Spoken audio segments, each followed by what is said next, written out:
into a self-charging machine.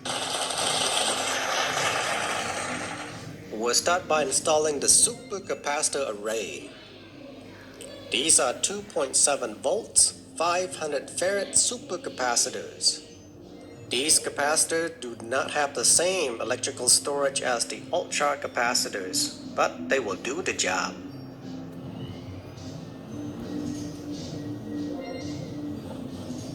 We're gonna make two arrays of 5 capacitors. Each array can hold up the charge up to 13.5 volts. And we're gonna solder the arrays into parallel connection. This will give us a sum total of 13.5 volts with almost 210 amps capacity.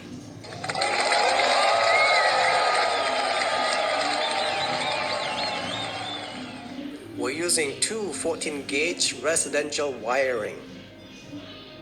The black is positive and the white is negative.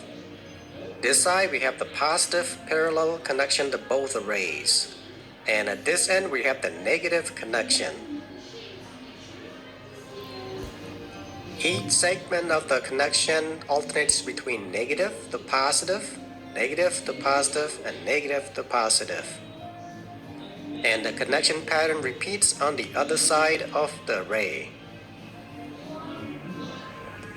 This is a tiny but mighty 12-volt DC motor.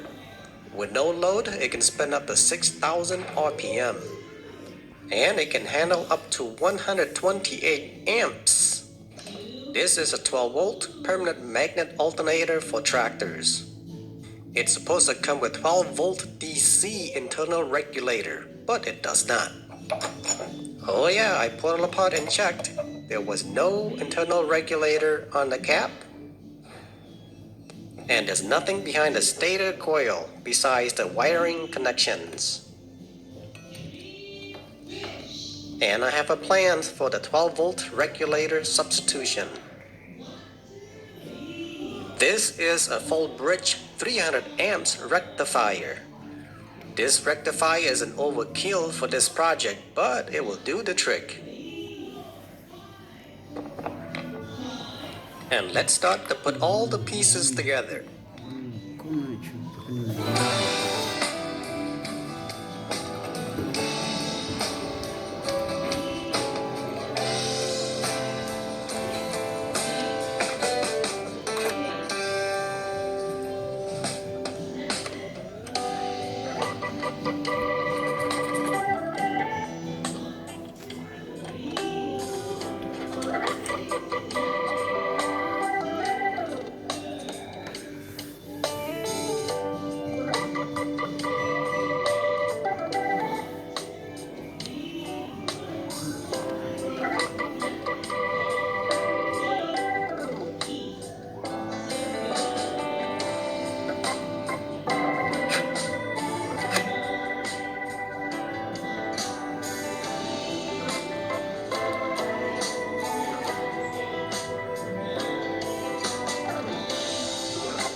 Here's an overview of the system. The alternator goes to the rectifier.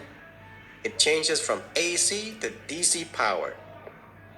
And the DC power goes to charge the capacitors. The negative goes here and the positive goes here.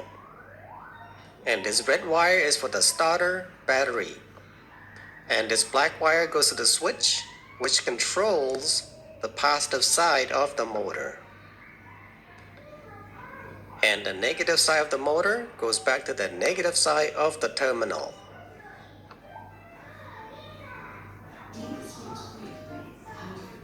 The initial reading for the supercapacitors came out to be 10.6 millivolts. Let's hook up the starter battery and fire it up.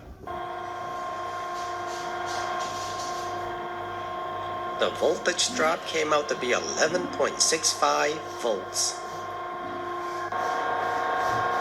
The alternator puts out about 4.4 amps, which is within the ballpark number of the alternator datasheet, with the RPM under 2000.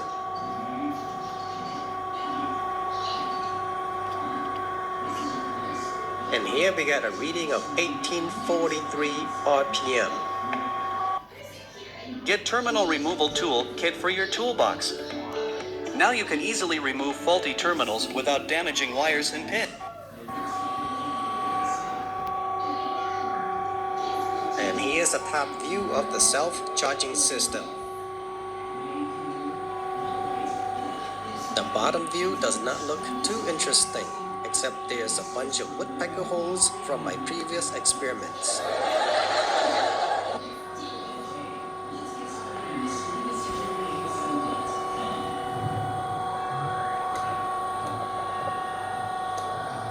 I've connected a 200 watts inverter with a 15 watts light bulb, and the system has no issue handling this small load.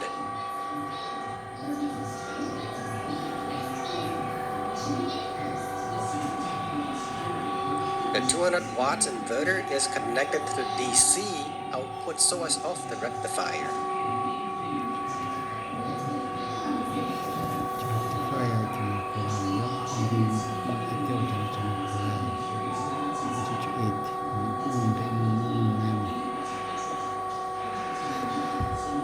And we're gonna connect two more light bulbs.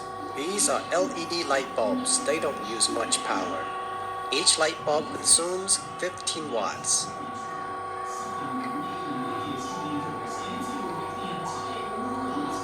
This is a 120 volts output, so I'm trying to handle this as careful as I could. And these quick connectors, let me tell you, they are amazing. They are safe and very easy to use. And I can add additional connection live just like that. With 45 watts being consumed, this self-charging system has no issue with the load. And again, the inverter is connected to the DC output of the rectifier.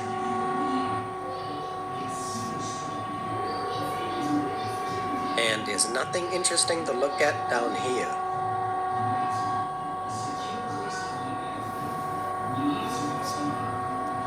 Let's take a shot around the system so you can hear how the system performs without any editing.